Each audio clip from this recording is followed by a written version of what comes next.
देवभूमि उत्तराखंड में आपका स्वागत है। मैं हूं आपके साथ अंजलि सिंह। उत्तराखंड की खबरों का रुख करते हैं। उत्तराखंड चारधाम यात्रा 2022 में अब तक 18,25,000 तीर्थयात्री पहुंचे और बद्रीनाथ धाम में 6,18,000 तीर्थयात्रियों ने दर्शन किए हैं। केदारनाथ धाम में 5,98,000 तीर्थयात्री पहुंचे। गंगोत्री धाम में अब तक 3,50,000 लोगों ने दर्शन किए और अब तक हेमकुंड साहिब 61,000 श्रद्धालु पहुंचे हैं। तो लगातार उत्तराखंड में तांता बढ़ता चला जा रहा है पर्यटकों का, श्रद्धालुओं का। सबसे ज्यादा ये देखा जा रहा है कि चारधाम में श्रद्धालुओं की संख्या में इजाफा होता चला जा रहा है।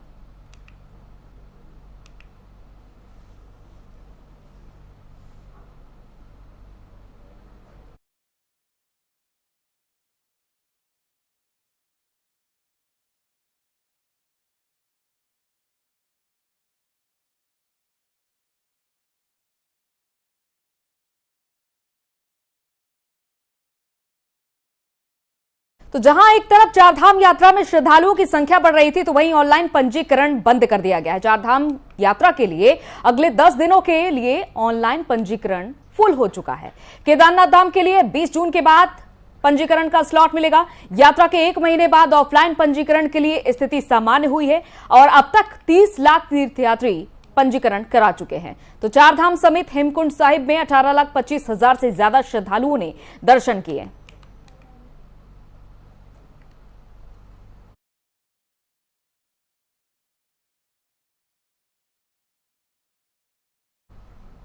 तो चारधाम में यात्रियों की बढ़ती संख्या को देखते हुए और दूसरी तरफ अव्यवस्थाओं का भी सामना करना पड़ रहा है, जिसके चलते ऑनलाइन पंजीकरण फिलहाल बंद कर दिए गए हैं, क्योंकि अब तक 30 लाख यात्रियों ने ऑनलाइन पंजीकरण कराया था। तो 10 दिनों तक ऑनलाइन पंजीकरण बंद कर दिया गया है। केदारनाथ धाम के लिए 20 जून के बाद ही अब स्लॉट अगला मिल सकेगा। यात्रा के 1 महीने बाद ऑफलाइन पंजीकरण के लिए स्थिति सामान्य हुई है।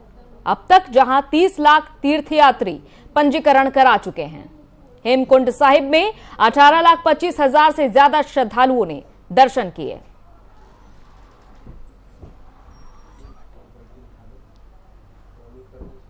और अजय पांडे हमारे संवाददाता इस खबर पर हमारे साथ जुड़ चुके हैं। अजय, चार धाम यात्रा के लिए ऑनलाइन पंजीकरण की सुविधा फिलहाल 10 दिनों के लिए बंद कर दी गई है, क्या विशेष कारण? देखिए, क्योंकि यात्रा की शुरुआत से ही 1 महीने के अंदर करीब 18.5 लाख तीर्थयात्री चारों धामों में पहुंच चुके हैं और ऐसे में 30 लाख से अधिक तीर्थयात्रियों का पंजीकरण हो गया है। कुल मिलाकर जिस संख्या में तीर्थयात्री पहुंच रहे हैं, तो उसको लेकर के जो व्यवस्थाएं बनाने में प्रशासन को काफी दिक्कतों का सामना करना पड़ रहा है और इसके साथ साथ जो तीर्थयात्री यहाँ उत्तराखंड पहुंच रहे हैं वो भी काफी परेशान है और व्यवस्थित तरीके से वो चारों धामों में दर्शन नहीं कर पा रहे हैं। ऐसे में कई जगहों पर उनको रोका जा रहा है और इस वजह से उनको दिक्कतें हो रही हैं और तमाम शिकायतों के बाद प्रशासन ने ये तय किया है कि अब क्योंकि कुछ दिनों के लिए ऑनलाइन पंजीकरण को रोक लगा दी जाएगी, क्योंकि ऑनलाइन पंजीकरण के लिए जो संख्या निर्धारित की गई थी कि कितने लोगों का 1 दिन के लिए पंजीकरण किया जाना है, वो संख्या को क्रॉस कर लिया है ऑनलाइन पंजीकरण के आधार पर। तो ऐसे में अब तय किया गया है कि कुछ दिनों के लिए उस धाम में, यानी जिस धाम में भारी संख्या में तीर्थयात्रियों ने पहले ही अपना पंजीकरण कराया है, तो वहां के लिए तीर्थयात्रियों को फिलहाल कुछ दिनों के लिए रोका जाएगा और उसके बाद से बाकी अन्य जगहों के लिए जो तीर्थयात्री हैं वहां पर उनके लिए ऑनलाइन व्यवस्था की जाएगी। खासतौर पर केदारनाथ और बद्रीनाथ में लगातार तीर्थयात्रियों की संख्या बढ़ रही है और इसके साथ साथ क्योंकि चार धाम के साथ साथ हेमकुंड साहिब में भी तीर्थयात्री काफी संख्या में दर्शन करने के लिए पहुंच रहे हैं। कई जगहों पर कई स्थितियां जो है विकट है, बर्फबारी का दौर भी बीच में चला है और इसके अलावा कई तीर्थयात्रियों की स्वास्थ्य कारणों से तबीयत खराब होने से जान चली गई है। उनकी मौत होने के बाद से प्रशासनिक अमला इस बात को लेकर के भी चिंता जाहिर कर रहा है कि जो तीर्थयात्री आ रहे हैं उनके लिए हर संभव हर जगह पर समुचित व्यवस्थाएं हों, चाहे वो मेडिकल के कैंप लगाए गए हों, मेडिकल की फैसिलिटी उनको जगह जगह दी जा रही है। इसके अलावा उनके ठहरने के लिए, उनके खाने के लिए, रहने के लिए जो तमाम व्यवस्थाएं प्रशासनिक अमले की ओर से की गई है, वो व्यवस्थाएं हमेशा दुरुस्त रहें और जो तीर्थयात्री यहाँ उत्तराखंड आ रहे हैं वो अच्छा संदेश लेकर अपने गंतव्य तक जाएं। बिल्कुल, और इसके अलावा ये भी जानकारी मिल रही है कि ऑफलाइन पंजीकरण के लिए स्थिति सामान्य हुई है। देखिए, ऑफलाइन के लिए क्योंकि कई जगहों पर काउंटर बनाए गए हैं और उन काउंटरों पर खासतौर पर हरिद्वार में काउंटर है, ऋषिकेश में काउंटर है और ऊपर केदारनाथ जाने के लिए बीच में काउंटर कई जगह बनाए गए हैं। तो ऐसे में उन जगहों पर भी काफी संख्या में तीर्थयात्री पहुंच रहे हैं। देखिए, सबसे महत्वपूर्ण बात यह है कि जो तीर्थयात्री ऋषिकेश से जब ऊपर यात्रा के लिए जाते हैं तो कई तीर्थयात्री चारों धामों में दर्शन के लिए अपना पंजीकरण कराते हैं।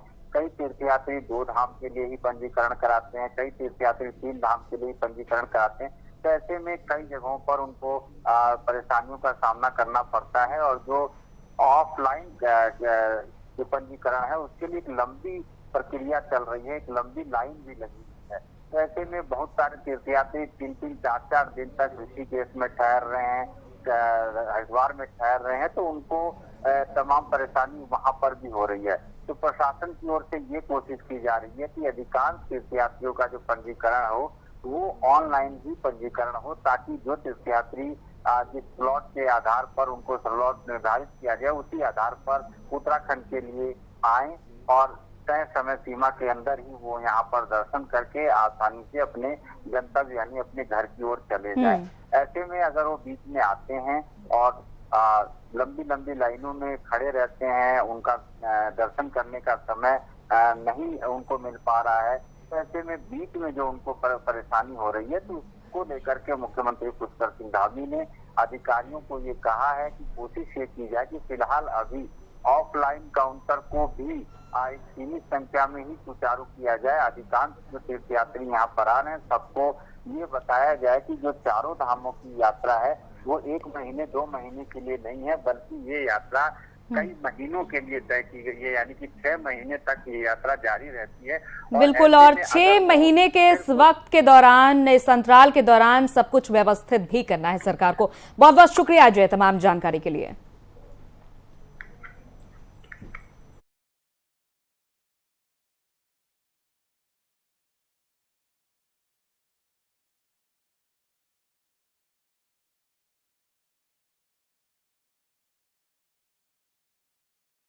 और आज CM Pushkar Singh Dhami SDG goalkeeper award कार्यक्रम में पहुंचे, जहां सीएम धामी ने आयोजित कार्यक्रम में शिरकत की और क्या कुछ कहा, आपको सुनवाते हैं।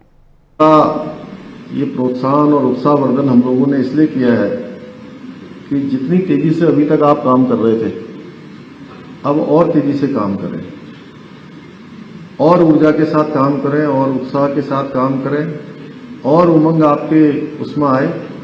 मैं भी बैठे बैठे जब मैं शुरू में आया था यहाँ पर तो थोड़ा मेरे को जब बोल रहे थे हमारे कुतुब जी बोल रहे थे, फिर रंजीत सिन्हा जी बोल रहे थे हमारे, फिर रविशंकर साहब बोल रहे थे, लेकिन जब मैंने देखा कि एक के बाद एक जब एक बड़ी लिस्ट जो है हमारी 17 एसटीजी और इनको अलग अलग 4 क्षेत्रों में जो बांटा गया, उन सभी को व्यक्तियों और संस्थाओं को जब पुरस्कृत करने का जब आया, जब उनको सम्मानित करने का समय आया, तो थोड़ा और ऊर्जा आ गई। तब लगा कि वास्तव में बहुत अच्छा काम आप सबको द्वारा हो रहा है, मैं इसके लिए बहुत बधाई देता हूँ। ये प्रोत्साहन और उत्साहवर्धन हम लोगों ने इसलिए किया है कि जितनी तेजी से अभी तक आप काम कर रहे थे, अब और तेजी से काम करें और ऊर्जा के साथ काम करें और उत्साह के साथ काम करें और उमंग आपके उसमें आए। वहीं मुख्यमंत्री पुष्कर सिंह धामी की अध्यक्षता में आज शाम 5 बजे राज्य सचिवालय में प्रदेश मंत्रिमंडल की बैठक होगी और बैठक में आगामी 14 जून से शुरू हो रहे विधानसभा सत्र में पेश होने वाले बजट को लेकर चर्चा होगी और इसके साथ ही प्रस्तावों पर मुहर भी लगेगी। सरकार को जारी वित्तीय वर्ष के लिए पूर्ण बजट लाना है। वित्त विभाग के सूत्रों के मुताबिक वित्तीय वर्ष के शेष 8 महीनों के लिए सरकार 41,000 करोड़ से ज्यादा की धनराशि का प्रावधान कर सकती है।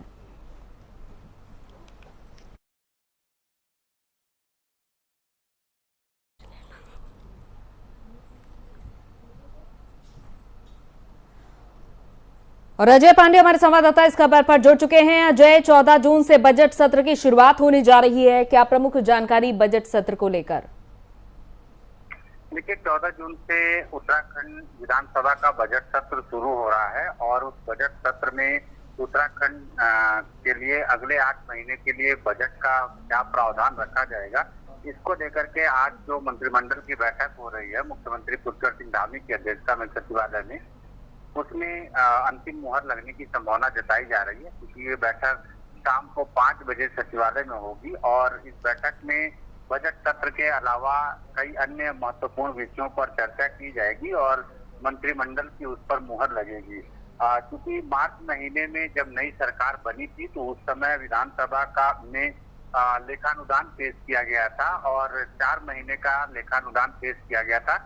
इसके बाद अब चूंकि 8 महीने के लिए पूर्ण बजट यहाँ पर पेश करना है, तो लगभग माना जा रहा है कि 41,000 करोड़ से अधिक की धनराशि का सरकार प्रावधान कर सकती है इन 8 महीनों के लिए। इसके साथ साथ कई और भी महत्वपूर्ण विषय हैं, चाहे हम कृषि की बात करें, चाहे कर्मचारियों के विषय हैं। कई ऐसे कर्मचारी हैं जिनको समायोजित किया जाना है, लंबे समय से वो काम करते रहे हैं, डेली वेज में उन्होंने काम किया है और बाद में उनको उनके पद से हटा दिया गया था, तो वो लोग उनका आंदोलन भी कर रहे हैं। तो संभवतः जो कर्मचारियों की मांगे हैं उन पर भी संभवतः इसमें चर्चा की जा सकती है। इसके साथ साथ किसानों के कई मुद्दे हैं, उस पर भी ये इस बैठक में संभवतः चर्चा की जाए। और इसके साथ साथ जो महत्वपूर्ण विषय होते हैं, क्योंकि मंत्रिमंडल की जब बैठक होती है तो कई नीतिगत फैसले लिए जाते हैं और इन फैसलों का सीधे सीधे तौर पर जनता को फायदा होता है और जनता इससे प्रभावित होती है। तो समय समय पर जब कैबिनेट की जो बैठक होती है, उन बैठकों में सरकार की ओर से तमाम विषयों को रखा जाता है और उस पर मंत्रिमंडल के जो सहयोगी हैं वो अपनी सहमति जताते हैं, संस्तुति देते हैं और मंत्रिमंडल की बैठक के बाद जो जिन विषयों में संस्तुति मिलती है, बिल्कुल नजरें रहेंगे कि कैसा होने वाला है इस बार का बजट सत्र और आज जो महत्वपूर्ण बैठक होने वाली है उसमें क्या कुछ चर्चाएं होती है। बहुत बहुत शुक्रिया अजय तमाम जानकारी के लिए।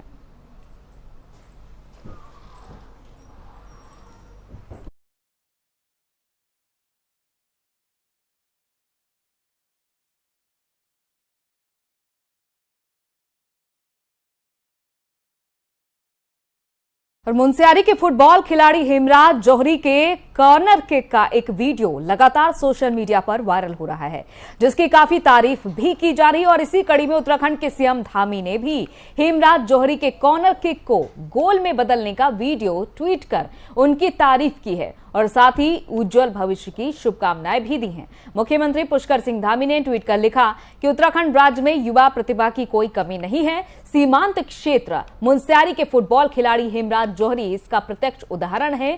साथ ही सीएम धामी ने यह भी बताया कि राज्य सरकार नई खेल नीति के माध्यम से ऐसे प्रतिभावान युवाओं को उचित मंच प्रदान करने का काम कर रही है।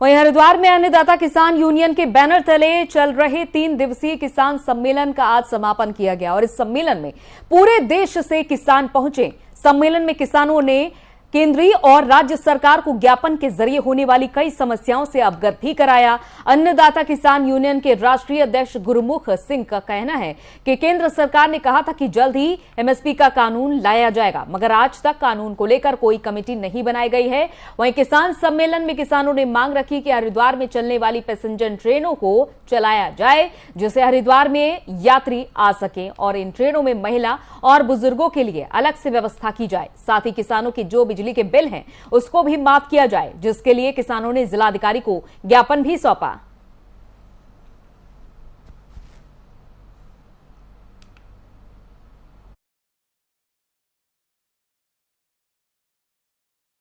वो हमारा जो है मुद्दा एक तो एमएसपी का है, दूसरा हमारा जो मुद्दा है वो एक रेल, ये हम जो है काफ़ी दिन से चला रहे हैं और ज्ञापन भी दिया है मैंने परसों कलेक्टर साहब को।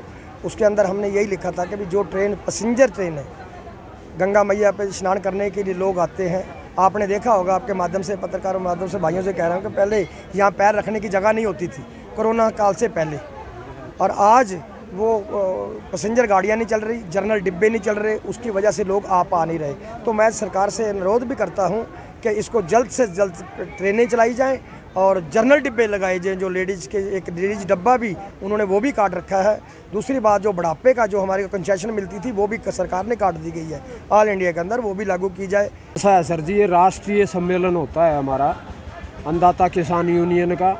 हर स्टेट से यहाँ पर किसान नेता पहुँचे, उन्होंने अपनी समस्याएं स्टेट की भी रखी हैं और सेंटर की जो मुद्दे थे, जो एमएसपी की गारंटी है, स्वामीनाथन का रिपोर्ट की बात है, आज महंगाई को लेकर के किसान इतना दब चुका है। 7.5 लाख किसानों ने भारत देश के अंदर आत्महत्याएं की हैं, वो इतना दब चुका है, आम दिखता नहीं है। महंगाई ने कमर तोड़ के रख दी, उसके पास कोई साधन नहीं है किसान के पास सिवाय अन्न के, और अन्न की खराब माटी हो रही है। क्यों एमएसपी नहीं दे रहे? अब औने पौने दाम के ऊपर जो है ना उसको खरीदा जाता है। अब छोटा किसान है वो क्या कर लेगा? कुछ भी नहीं कर लेगा। उसको खाद नहीं मिलता, उसको दवाइयाँ नहीं मिलती, उसको टाइम के ऊपर कोई चीज़ नहीं मिलती। महंगाई इतनी हो गई कि वो पिसता गया। वो हमारा जो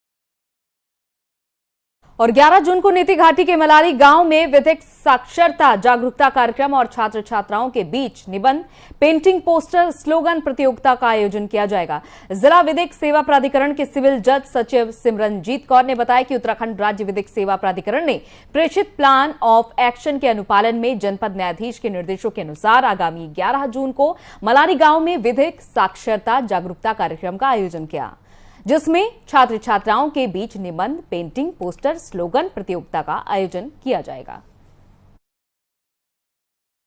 हम लोग दिनांक 11 जून 2022 को मल्लारी ग्राम में एक शिविर आयोजन कर रहे हैं। ये जो शिविर है ये विधिक साक्षरता शिविर है। इसमें हमारे जो एक्शन प्लान है इस महीने का, उसमें 3 टॉपिक्स को कवर करना है। सर्वप्रथम तो ट्राइबल राइट्स है, तो चूंकि ये जो रीजन है ये पूरा हमारा ट्राइब से बिलोंग करता है, इसलिए हम यहाँ पर ट्राइबल राइट्स की जो जानकारी है वो हमारे जिला विधिक सेवा प्राधिकरण द्वारा दी जाएगी।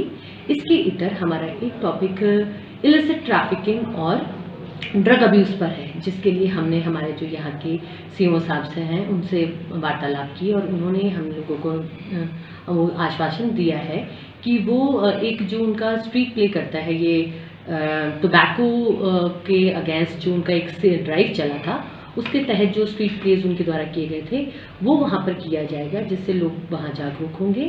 साथ ही साथ जो हमारा राज्य पुलिस शिकायत प्राधिकरण है और जिला पुलिस शिकायत प्राधिकरण है, उनके सचिव महोदय या सदस्य महोदय भी वहाँ आ सकते हैं। जो हमारे को पुलिस अमेंडमेंट एक्ट ये 2018 में आया है संशोधित होकर, उस पर जानकारी देंगे। तो इस तरीके से ये हमारा एक विधिक साक्षरता एवं जागरूक शिविर होगा जिसका हम आयोजन कर रहे हैं। हम लोग दिनांक मंत्री सुबोध उनियाल ने बीते दिन प्रोजेक्ट वन रक्षक का रिबन काटकर वन महकमों के लिए 300 मीटर बाइक रवाना की। मुनि की रेती स्थित शिवालिक जैव विविधता पार्क में कार्यक्रम आयोजित किया गया, जिसमें हीरो क्रॉप की तरफ से वन विभाग की हर्बल सोसाइटी को 300 मोटरसाइकिल दी गई और इन मोटरसाइकिल का लाभ उठाते हुए वन रक्षक कम समय में बेहतर तरीके से वन जीव संरक्षण और वन अग्नि की रोकथाम जैसी समस्याओं के निदान में अपनी भागीदारी निभा सकेंगे। कार्यक्रम में बतौर मुख्य अतिथि वन एवं तकनीकी शिक्षा मंत्री सुबोध उनियाल और शहरी विकास मंत्री प्रेमचंद अग्रवाल ने शिरकत की। वहीं कार्यक्रम में मुख्य वन संरक्षक विनोद कुमार सहित वन महकमे के तमाम अधिकारी भी मौजूद रहे। वन मंत्री ने वन प्रोजेक्ट का रिबन काटा और बाइकों को हरी झंडी दिखाकर रवाना किया।